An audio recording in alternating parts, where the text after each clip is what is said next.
और मैं अपना क्लास का आगाज उनसा है वो करना चाहता हूँ उसी पॉइंट से जो हमने पहले जो सा ना वो टेकअप किया हुआ था, और वो है सोर्सेज ऑफ लॉ का। थोड़ा सा रिकलेक्ट कर लीजिए कि हमने ये सोर्सेज ऑफ लॉ के हवाले से बात कर ली थी कि कॉमन लॉ, इक्विटी, कुरान सुन्ना और इजमा ये हिस्टोरिकल सोर्सेज ऑफ लॉ हैं, और लीगल सोर्सेज ऑफ लॉ में लेजिस्लेशन, प्रेसिडेंट, कस्टम और एग्रीमेंट शामिल है। फिर बच्चों मैंने आपको कॉमन लॉ की डेफिनेशन भी जिनसी थी वो हाईलाइट करवा दी थी। मैंने आपको इक्विटी के बारे में बता दिया था कि इक्विटी से क्या मतलब होता है, और इससे आगे मजीद जो है गुफ्तगू में वो हमने शायद ये भी पढ़ लिया था कि ये प्रेसिडेंट्स के क्या मीनिंग होते हैं।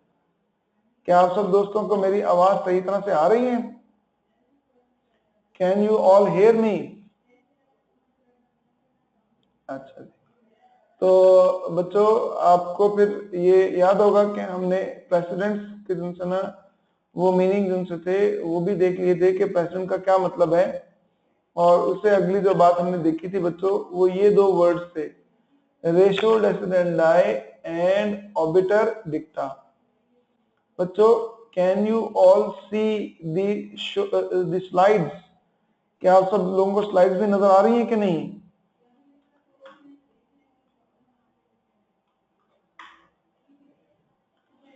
जी बच्चों कुछ स्लाइड्स में प्रॉब्लम तो नहीं आ रही आपको देखने में?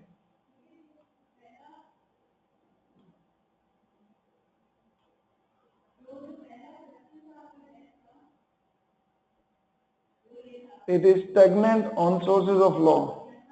नहीं जी, ये सोर्सेज ऑफ लॉ से बहुत आगे जिनसे ना स्लाइड चल चुकी हैं।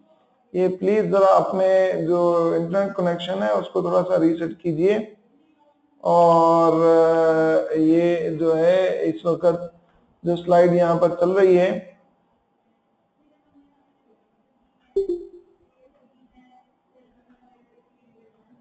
ये जो इस वक्त स्लाइड जो चल रही है वो प्रेसिडेंट्स की है। इसमें रेशो डेसिडेंडाई और ऑबिटर डिक्टा है जो कि नजर आ रहा है। ये है जी प्रेसिडेंट, ये है इस वक्त जो स्लाइड जो नजर आ रही है ऑन स्क्रीन।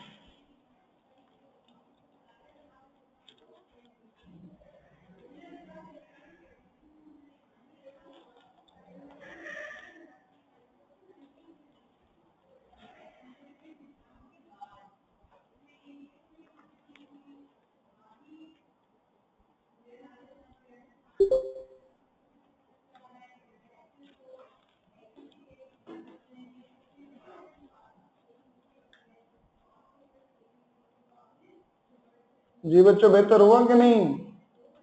ये जो स्लाइड्स हैं ये बेहतर हुई हैं कि नहीं? Can you all see that कि नहीं? प्रेसिडेंट से आगे एक बिल्कुल ब्लैंक इस वक्त स्लाइड चल रही है। Can you all see that?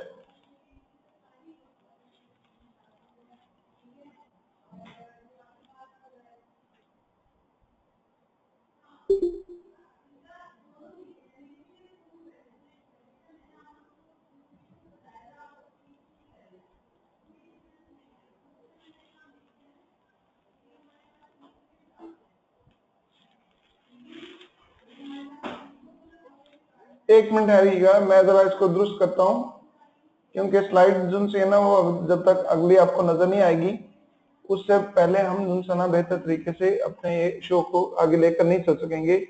Just hold on for a minute.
से जनाब ये खर्चा जो सा है वो दिलवाया जाए।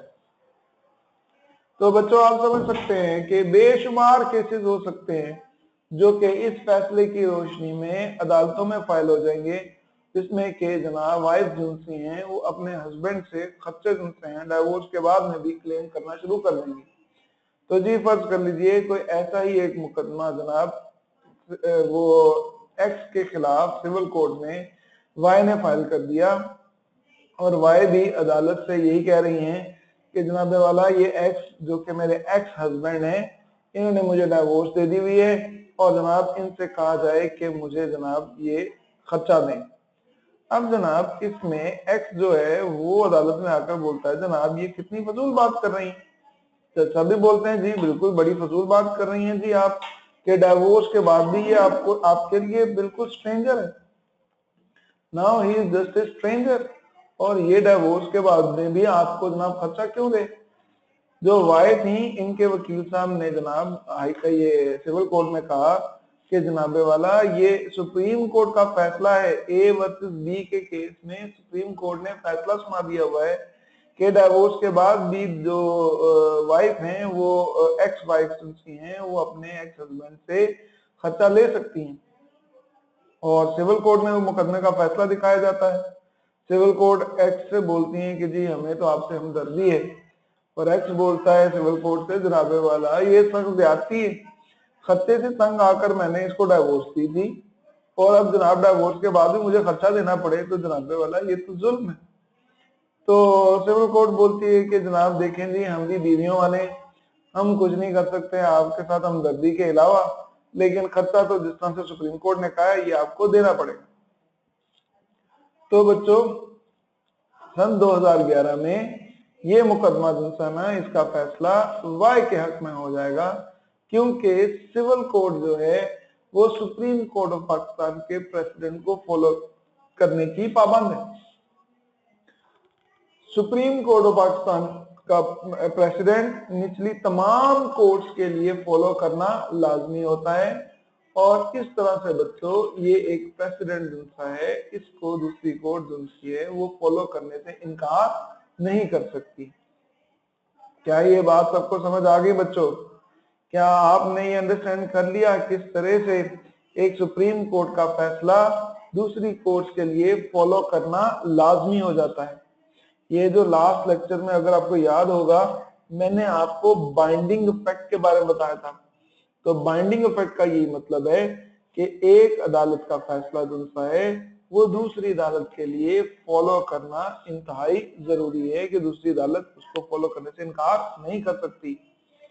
अच्छा बच्चों ये जो फैसला इस तरह से आ जाता है सिविल कोर्ट में वाई के हक में, अब इस फैसले के खिलाफ एक्स क्या करता है अपील फाइल कर देता है। एक्स बोलता है ऐसी की तैसी मैंने वाई को पैसे नहीं देने, मैंने जनाब मुकदमे पे लगा देने हैं, मैंने वकीलों की फीस दे देनी है, ऐसे ही जमा मर्दों की हमें जरूरत है क्योंकि जनाब खर्चा जो ना वो देने की बजाय अदालत में मामले को ले जाना पसंद करें। लेकिन बच्चों आप समझ सकते हैं कि हाई कोर्ट भी जिनसी है वो भी सुप्रीम कोर्ट के मातहत है और हाई कोर्ट से भी अगर ये मुकदमे का फैसला होगा तो बच्चों सुप्रीम कोर्ट के प्रेसिडेंट की रोशनी में ये मुकदमा बच्चों ये इस शख्स के खिलाफ ही फैसला होगा इसका, क्योंकि सुप्रीम कोर्ट के फैसले को हाई कोर्ट भी फॉलो करने की पाबंद है। ये शख्स क्या करता है इस फैसले के खिलाफ फर्दर अपील सुप्रीम कोर्ट में फाइल कर देता है और बोलता है ऐसी की तैसी सुप्रीम कोर्ट में चलते हैं। अब जब सुप्रीम कोर्ट में पहुंचा है बच्चों तो सुप्रीम कोर्ट में जाकर ये कंप्लेन करता है कि जनाब वाला ये क्या आपने जनाब एक चवल मारी है कि जनाब ये ए वर्सेस बी के केस में आपने डाइवोर्सी बी को जो है हकदार ठहराया है कि वो 3 साल तक के लिए मेंटेनेंस ले सकती है। तो बच्चों सुप्रीम कोर्ट जिनसी है ये अपने पहले वाले फैसले को फॉलो करने की पाबंद नहीं है। लिहाजा ऐसा हो सकता है कि जो मुकदमा जनाब सन 2010 में उसी तरह का सुप्रीम कोर्ट ने बी के हक में उसका फैसला किया था यानी कि वाइफ के हक में फैसला किया था, उसी तरह के मुकदमे में अब नया फैसला जो है वो हस्बैंड के हक में कर दिया जाए और सुप्रीम कोर्ट जो सी है बच्चों इसके ऊपर अपने पहले वाले प्रेसिडेंट्स बाइंडिंग नहीं होते। इस तरह से बच्चों ये जो मैंने यहाँ पर ये पूरा स्ट्रक्चर आपको हाईलाइट करने की कोशिश की, मैंने आपको बच्चों ये एक्सप्लेन किया है किस तरह से सुप्रीम कोर्ट का फैसला निचली अदालतों के लिए प्रेसिडेंट के तौर के ऊपर काम करता है, लेकिन सुप्रीम कोर्ट का फैसला उसके अपने लिए ही प्रेसिडेंट के तौर के ऊपर काम नहीं करता। क्या आप सब दोस्तों को बच्चों ये जो बात मैंने यहाँ पर इस स्लाइड के ऊपर आपको एक्सप्लेन की समझ आ गई?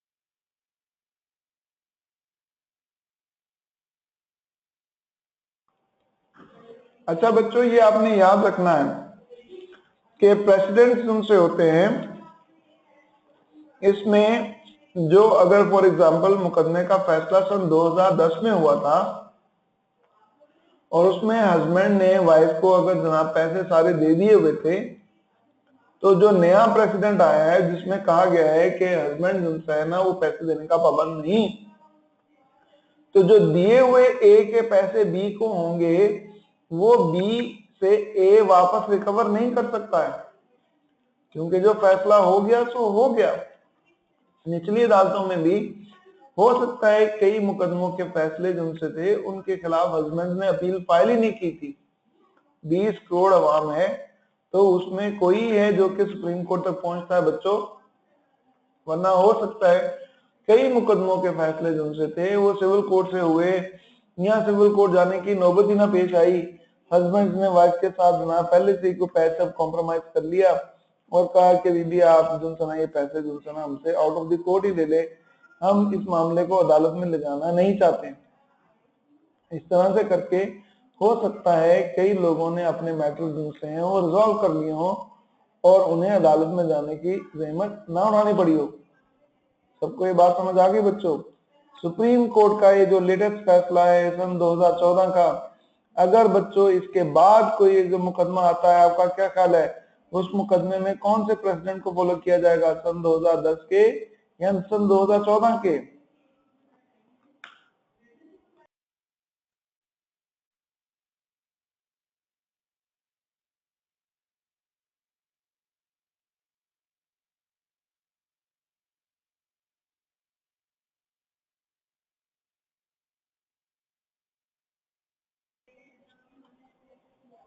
बिल्कुल सही आपने जवाब दिया कि हमेशा सुप्रीम कोर्ट का लेटेस्ट प्रेसिडेंट है जिसको फॉलो किया जाता है।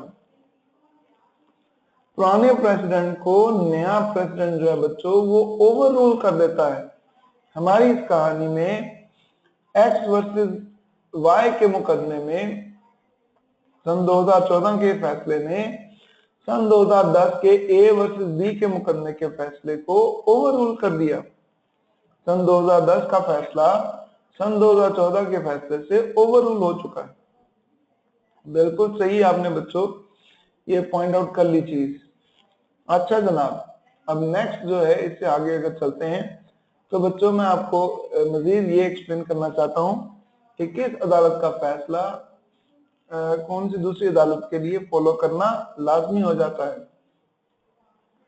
यहाँ पर अगर आप बच्चों स्लाइड के ऊपर देखें तो आपको बकायदा से पूरा ना वो ये 3 कोर्ट्स का जिक्र देखने को मिलेगा। ये अगर आपने पास आप नोट करना चाहते हैं नोट कर लें, इसका एक स्क्रीनशॉट लेना चाहते हैं स्क्रीनशॉट ले लें, क्योंकि ये बात जो यहाँ इस स्लाइड के ऊपर आपको नजर आ रही है ये बात बच्चों आपको अपनी बुक में देखने को नहीं मिलेगी। शायद आप दोस्तों को मैंने ये बात पहले बताई भी है कि ये जो स्लाइड शो है, अगर आप ये स्लाइड शो जो है वो इंटरनेट से डाउनलोड करना चाहें तो ये वाला स्लाइड शो आपको इंटरनेट से मिल जाएगा। हमने क्या किया हुआ है कि फेसबुक में एक ग्रुप बनाया हुआ है मर्केंटाइल लॉ विद असद, तो उस ग्रुप में बच्चों ये स्लाइड शो पहले चैप्टर का वहां पर वीडियो फॉर्मेट में अवेलेबल है, आप वहां से इसको डाउनलोड कर सकते हैं और इसे अच्छी तरह से पढ़ सकते हैं। ठीक है बच्चों, तो ये आपकी सहूलत के लिए हमने अरेंजमेंट किए हुए हैं। अच्छा जनाब, अब जैसे मैं आपको बता रहा हूँ कि यहाँ पर अगर आप देखें अपने स्क्रीन के ऊपर, तो सुप्रीम कोर्ट ऑफ पाकिस्तान के लिए लिखा हुआ है कि सुप्रीम कोर्ट के सारे फैसले जिनसे होते हैं ये निचली तमाम कोर्ट्स, पूरे पाकिस्तान की कोर्ट्स के लिए फॉलो करना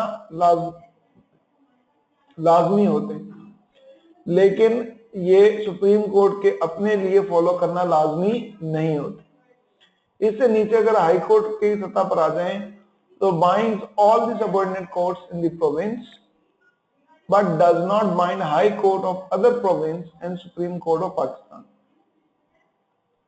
ये बच्चों अगर यहाँ पर आप थोड़ा सा ये एक जो है लेटर एक ऐड कर लें तो उससे ज्यादा सहूलत ये हो जाएगी कि binds all the subordinate courts in the provinces. ऐसे अगर आप कर लें, प्रोविंसेस कर लें, तो ये ज्यादा सहूलत हो जाएगी आपके लिए कि हाई कोर्ट के फैसले जिनसे हैं, तमाम सबऑर्डिनेट कोर्ट्स जिनसे हैं, उनके लिए फॉलो करना लाजमी होते हैं, जो कि उस जो तमाम प्रोविंसेस के लिए के सबऑर्डिनेट कोर्ट्स के लिए फॉलो करना लाजमी होते हैं, लेकिन does not bind high court of other province and supreme court of Pakistan. एक हाई कोर्ट का फैसला दूसरे हाई कोर्ट प्रोविंस की हाई कोर्ट के लिए फॉलो करना लाजमी नहीं होता और सुप्रीम कोर्ट ऑफ पाकिस्तान के लिए भी फॉलो करना लाजमी नहीं होता, क्योंकि हाई कोर्ट जो है ये सबऑर्डिनेट है सुप्रीम कोर्ट के और सुप्रीम कोर्ट के ऊपर हाई कोर्ट का फैसला फॉलो करना लाजमी नहीं है। इसके बाद बच्चों एक और कोर्ट है जिसका जिक्र है यहाँ पर, दैट इज फेडरल शरीयत कोर्ट। फेडरल शरीयत कोर्ट बच्चों ये एक ऐसी अदालत है जहां पर कोई भी कानून जो कुरान और सुन्नत के मुनाफी है उसको चैलेंज किया जाता है और फेडरल शरीयत कोर्ट के फैसले जिनसे होते हैं ये तमाम हाई कोर्ट्स और सबऑर्डिनेट कोर्ट्स के लिए फॉलो करना लाजमी है, लेकिन does not bind supreme court of Pakistan और फेडरल शरीयत कोर्ट का फैसला दूसरा सुप्रीम कोर्ट के लिए फॉलो करना लाजमी नहीं होता। क्या ये बात सबको समझ आ गई बच्चों? क्या ये स्ट्रक्चर सबको क्लियर हो गया? Can you all hear me? जी बच्चों, क्या आप सबको मेरी आवाज आ रही है ना?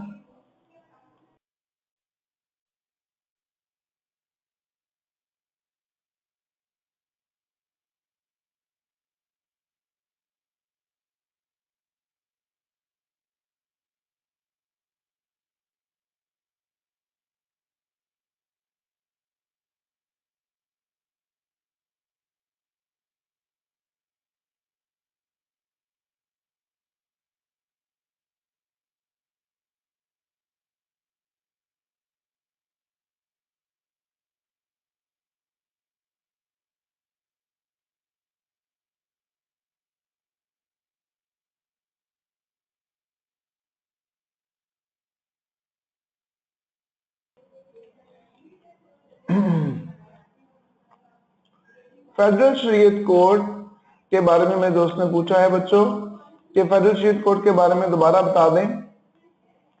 फेडरल शरीयत कोर्ट बच्चों एक ऐसी कोर्ट बनाई गई है जिसका काम है कि कवानीन को वो एनालाइज करके बताएगी कि आया कवानीन जिनसे हैं वो कुरान और सुन्नत के मुताबिक हैं या नहीं, और फेडरल शरीयत कोर्ट में केस कोई भी फाइल कर सकता है। फेडरल शरीयत कोर्ट की जुरिसडिक्शन है कि फेडरल शरीयत कोर्ट ने ये फैसला करना है कि कोई एक कानून कुरान और सुन्नत के मुताबिक है या नहीं, और अगर किसी कानून को फेडरल शरीयत कोर्ट जिनसे है वो कुरान और सुन्नत के मुनाफिक करार दे देती है तो फेडरल शरीयत कोर्ट का ये फैसला तमाम जो कोर्ट्स हैं पाकिस्तान की सिवाय सुप्रीम कोर्ट के उसके लिए बाइंडिंग है। सिवाय सुप्रीम कोर्ट के लिए तमाम कोर्ट्स के लिए ये फेडरल शरीयत कोर्ट का फैसला बाइंडिंग है। ये है बच्चों जो यहाँ पर फेडरल शरीयत कोर्ट के बारे में मैंने बताया। क्या आप सब बच्चों को पता चल गया?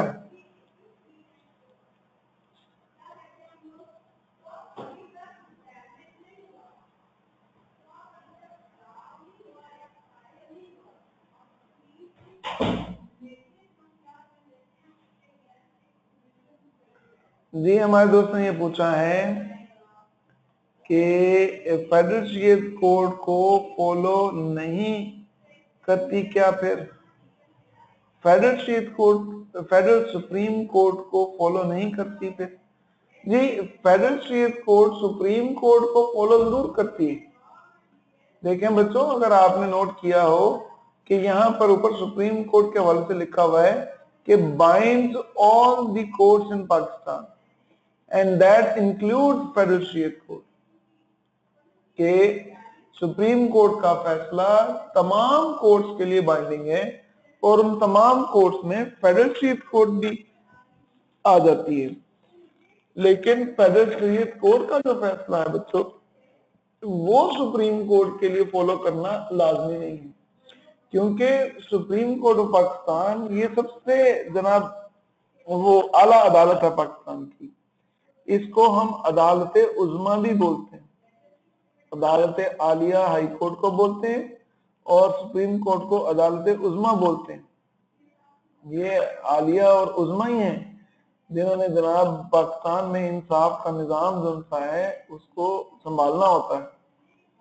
तो अदालत उज़्मा सुप्रीम कोर्ट ऑफ पाकिस्तान, इससे बढ़कर इससे ऊपर कोई अदालत नहीं।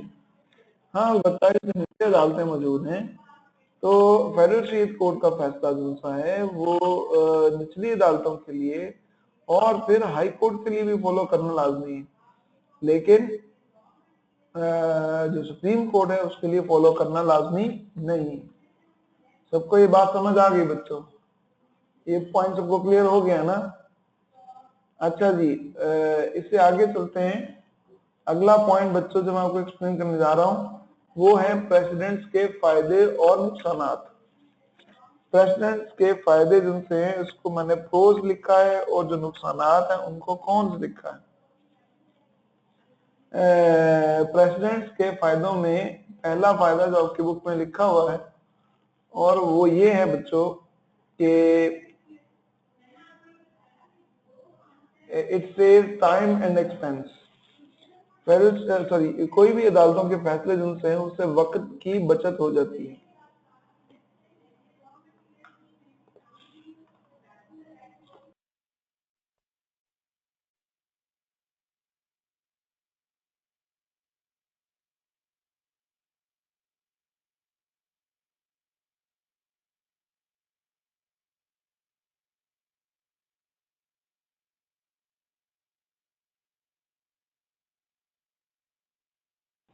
मसलन देखें, अगर कोई फैसला है सुप्रीम कोर्ट का और उस फैसले के मुताबिक निचली कोर्ट्स में मुकदमा चलाने की बजाय कोई एक पार्टी दूसरे को कह सकती है कि भी देखो अगर अदालत ये तो ये फैसला आ चुका अदालत से, इस तरह से ये तुम्हारे मुकदमे में भी फैसला हो जाएगा जो कि तुम्हारे खिलाफ है, बजाय इसके कि तुम पैसा खर्च करो और फिर इसी तरह से सुप्रीम कोर्ट के इस फैसले के मुताबिक फैसला करवा के निकलो। बेहतर यही है कि केस ही ना करो। तो ये एक पार्टी फैसला कर सकती है कि जनाब उसने वक्त की बचत करनी है और पैसे भी बचाने हैं और उसने जनाब केस फाइल नहीं करना। प्रेसिडेंट्स का बच्चों ये एक फायदा जो है हमें देखने को मिलता है।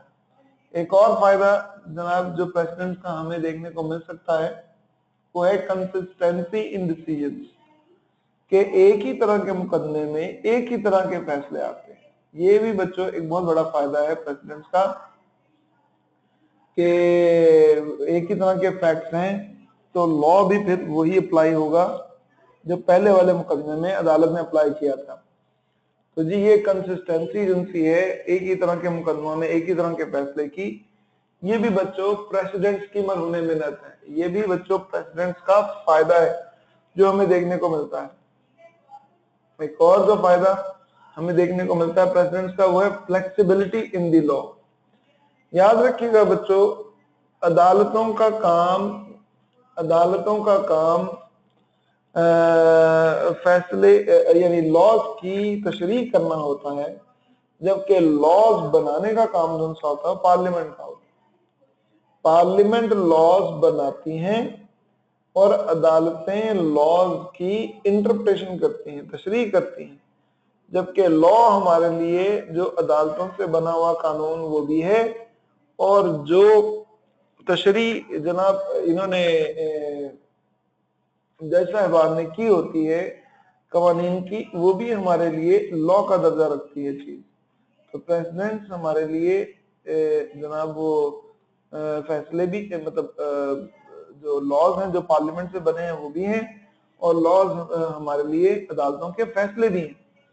फ्लेक्सिबिलिटी इन दी लॉ, इस चीज के हवाले से मैं आपको याद करवाना चाहता हूं कि सुप्रीम कोर्ट का जो मैंने पहले आपको बताया फैसला हुआ ज़ियाउल हक साहब के एतबार से कि ज़ियाउल हक साहब ने अगर मार्शल लॉ लगा दिया है तो कोई बात नहीं जनाब, वक्त की जरूरत थी कि मार्शल लॉ लगा दिया जाए। ये फैसला अदालत का फैसला था, जबकि आपके आइन और कानून में लिए लिखा हुआ है कि जो भी आइन को तोड़ेगा उसको फांसी की सजा दी जाएगी, और ये फांसी की सजा कानून के मुताबिक ज़ियाउल हक साहब को नहीं दी गई, क्योंकि उस वक्त की अदालत ने तशरीह ये की, फ्लेक्सिबिलिटी इन द लॉ ये क्रिएट की कि जी अगर आइन के मुताबिक मुल्क को चलाना मुमकिन ना हो तो आइन को तोड़ा भी जा सकता है। ये फैसला जो उन्होंने दिया, ये जो प्रेसिडेंट ने दिया, उन्होंने फ्लेक्सिबिलिटी दिखाई कि कानून में स्ट्रेट फॉरवर्ड जो फांसी की सजा लिखी भी हुई है, जिसका मतलब ये नहीं कि आप फांसी दे दें, कोई हालात ऐसे हो सकते हैं जिसमें फांसी नहीं भी दी जा सकती, और ज़ियाउल हक साहब के लिए वो जिस तरह के वो हालात थे वो एक जनाब असूल वाज़े कर दिया गया।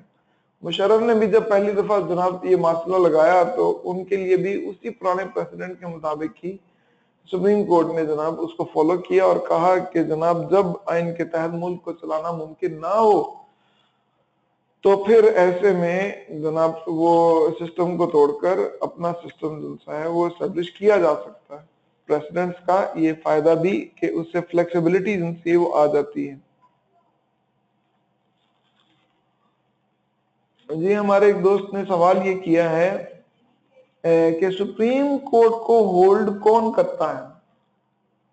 सुप्रीम कोर्ट को बेटा जो होल्ड करता है वो सुप्रीम कोर्ट के जज हैं, और उन जजेस में सबसे जो बड़ा जज होता है, सबसे जो जनाब इस टीम को प्रोजाइड करने वाला जो टीम लीडर होता है, उसको हम चीफ जस्टिस बोलते हैं। चीफ जस्टिस ऑफ पाकिस्तान ये जनाब सुप्रीम कोर्ट में जो है सबसे हाई अथॉरिटी, सबसे हाई पोजीशन पर होते हैं, और उनके अलावा चीफ जस्टिस ऑफ पाकिस्तान के अलावा जो सुप्रीम कोर्ट के बकिया जजेस हैं वो जनाब हैं जो कि उसकी टीम का हिस्सा होते हैं, और ये इस तरह से मिलकर सुप्रीम कोर्ट में जनाब अपने लॉ एंड ऑर्डर को कंट्रोल करते हैं। मैं उम्मीद करता हूं बेटा आपको आपके सवाल का जवाब मिल गया होगा। अच्छा जी, अब आगे चलते हैं इसके नुकसानात की तरफ। तो जी प्रेसिडेंट के नुकसानात में अगर देखें तो large number of precedents confuse. अगर प्रेसिडेंट्स उनसे हैं उनकी तादाद ज्यादा हो तो उससे कोई चीजें सही तरह से समझ आने के बजाय कभी चीजें कंफ्यूज भी हो जाती हैं। और फॉर एग्जाम्पल इसको आप रिलेट करके सब समझ सकते हैं कि अगर आपकी वार्डरोब में, अगर आपके अलमारी में 50 सूट हैं जो बिल्कुल रेडी तैयार लटके हुए हैं पहनने के लिए, तो उन 50 सूटों में से आपको आज कौन सा सूट पहनना चाहिए, अगर आपने बच्चों इस चीज से मुतालिक फैसला करना है तो आपको बड़ी कंफ्यूजन हो सकती है कि इतने सूटों में से कौन सा सूट मैं पहनूं। लेकिन इसको इस तरह से आप देखिए, प्रेसिडेंट सुनते हैं उनके हवाले से सुप्रीम कोर्ट से 2 प्रेसिडेंट आ चुके हुए थे जिसके तहत इन्होंने जो आर्मी चीफ ने मार्शल लगाए थे उन मार्शल लॉ को उन्होंने अपहेल्ड किया था, और फिर उसके बाद मार्शल लॉ जब दूसरी दफा मुशर्रफ ने लगाया तो इस वक्त इस दूसरे मार्शल लॉ को जो सुप्रीम कोर्ट थी उसने बड़ा बुरा भला कहा।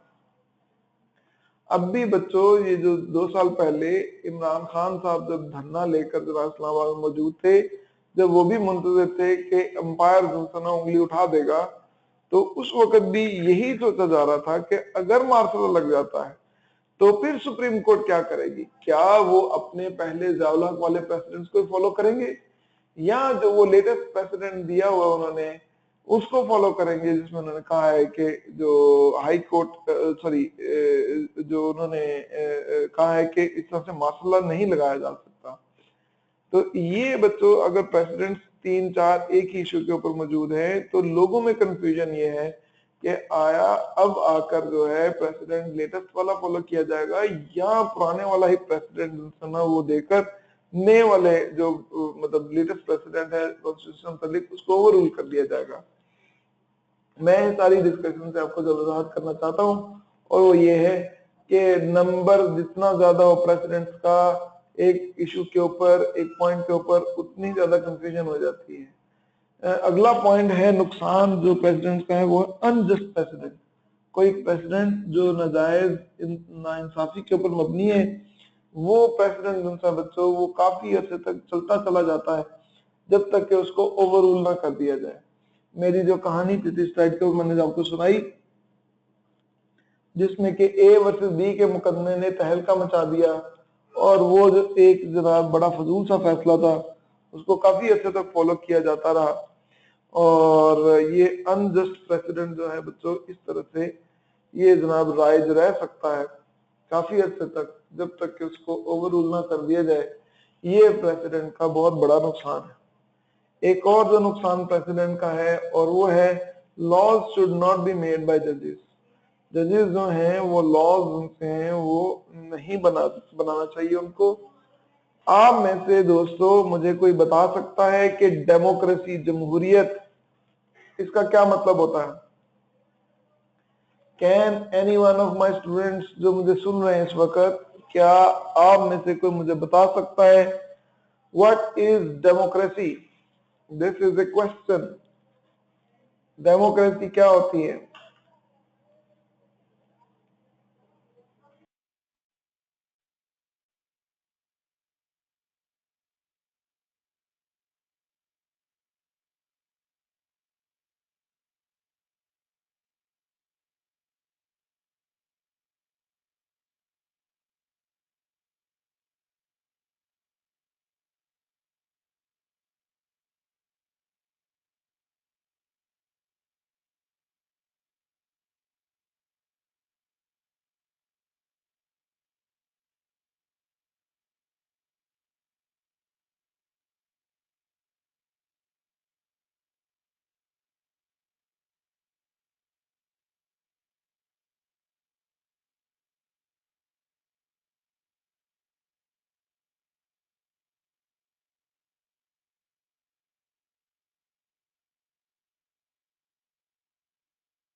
डेमोक्रेसी बच्चों बोलते हैं government of the people for the people by the people को। लोगों की हुकूमत लोगों के लिए लोगों के जरिए। और बच्चों डेमोक्रेटिक सिस्टम के हवाले से अगर मैं बात करूं तो जी अगर हम अपने नुमाइंदों को चूज करते हैं और पार्लियामेंट में भेजते हैं तो हमारी ख्वाहिश भी यही होती है कि हमारे ये अरकान हमारे जो सिलेक्ट किए हुए लोग हैं ये हैं जो कि पार्लियामेंट में जाकर हमारे लिए लॉज बनाए। Government of the people for the people by the people मैं लिख देता हूं आपके लिए democracy.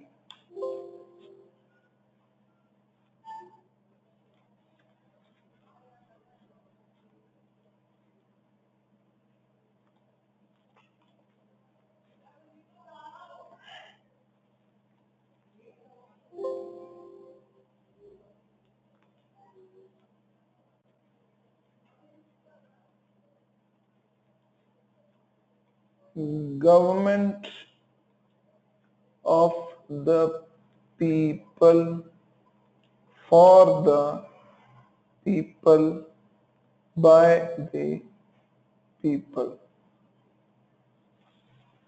Government of the people for the people by the people ये होता है डेमोक्रेसी का मतलब।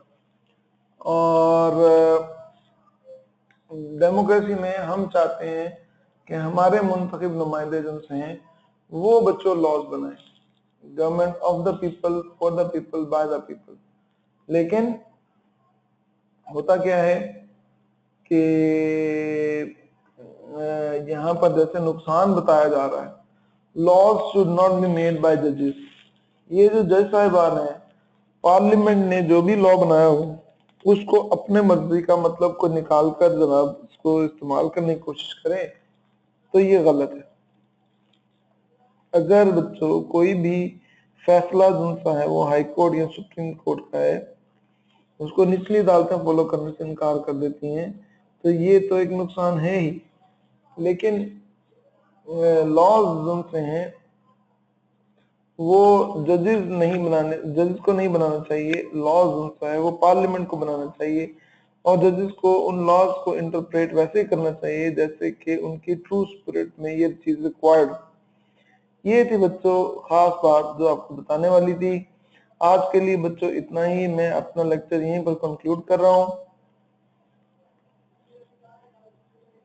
ये एक सवाल पूछा गया है, सर व्हेन वी से high court president is binding on the subordinate court of provinces, then it also means that a decision of Lahore High Court will be binding on the civil court of Sindh. Yes, जी हाँ बेटा, yes आपका जवाब, आपके सवाल का जवाब है जी हाँ। अच्छा बच्चों, आज के लिए इतना ही। यहीं से हम बच्चों ये फायदे और नुकसान से आगे लेकर चलेंगे अपने टॉपिक को कल इंशाअल्लाह ताला। इजाजत दीजिए, अल्लाह हाफिज।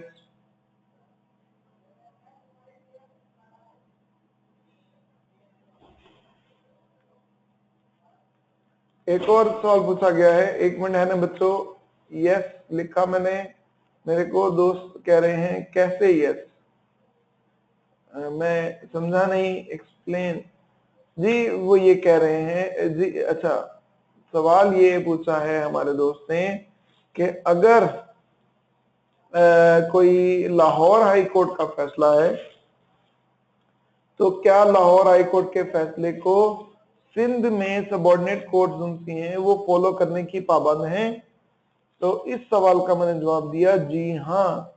लाहौर हाई कोर्ट का फैसला सिंध हाई कोर्ट की जो सबऑर्डिनेट कोर्ट्स है, सिंध की हाई कोर्ट नहीं, सिंध की सबऑर्डिनेट कोर्ट जो हैं वो फॉलो करने की पाबंद है। ये था बेटा जो कि मैंने बताया एक दूसरे दोस्त को यस कहकर। मैं उम्मीद करता हूँ आपको भी क्लियर हो गया होगा। आज के लिए इजाजत दें बच्चों, मैं यहीं से इसको टेकअप करूंगा क्योंकि मुझे आगे जाना है एक जगह। तो ये जो सवाल है ये मैं पेंडिंग रखता हूँ। प्रोविंस चेंज नहीं कर सकता, सिंध और पंजाब, पंजाब और सिंध जी हो सकता है। हाई कोर्ट ऑफ सिंध उनसे ना लाहौर हाई कोर्ट के फैसले को जो उनकी सबऑर्डिनेट कोर्ट फॉलो कर रही थी उनको फॉलो करने से इनकार कर दें, तो ऐसे में सबऑर्डिनेट कोर्ट फिर कौन से प्रेसिडेंट को फॉलो करेंगी, अपने सिंध हाई कोर्ट के फैसले को या लाहौर हाई कोर्ट के फैसले को? तो ऐसे में वो सिंध हाई कोर्ट के फैसले को ही फॉलो करने की पाबंद होंगी। मैं इसके बारे में मजीद आपको बताऊंगा इंशाअल्लाह ताला। आज के लिए इतना ही, अल्लाह हाफिज बच्चों।